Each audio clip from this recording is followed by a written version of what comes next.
Welcome to Kenton's videos. Enjoy the video. In this video, I will explain how to make a secure login for your website.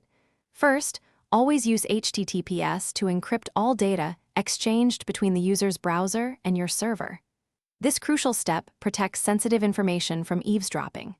Next, implement robust password hashing using modern algorithms like bcrypt or Argon2, never storing plain text passwords.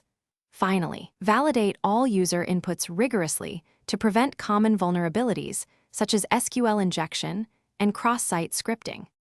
For robust password management, always store only hashed passwords, never plain text, and use a unique salt for every user. This adds an extra layer of protection against rainbow table attacks. Enforce strong password policies, requiring a mix of uppercase and lowercase letters, numbers, and special characters, with a minimum length of at least 12 characters. Consider offering multi-factor authentication, like a one-time code, for significantly enhanced security. Secure session handling is vital.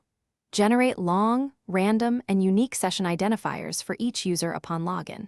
These IDs should be sufficiently complex to prevent guessing.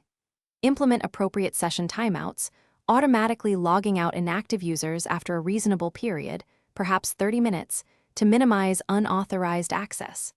Crucially, regenerate session ID after a successful login to prevent session fixation attacks, ensuring a fresh, secure session. To defend against common attacks, implement rate limiting on login attempts.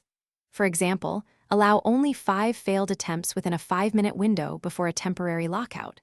Utilize CAPTCHA or reCAPTCHA to distinguish human users from automated bots, preventing large-scale credential stuffing.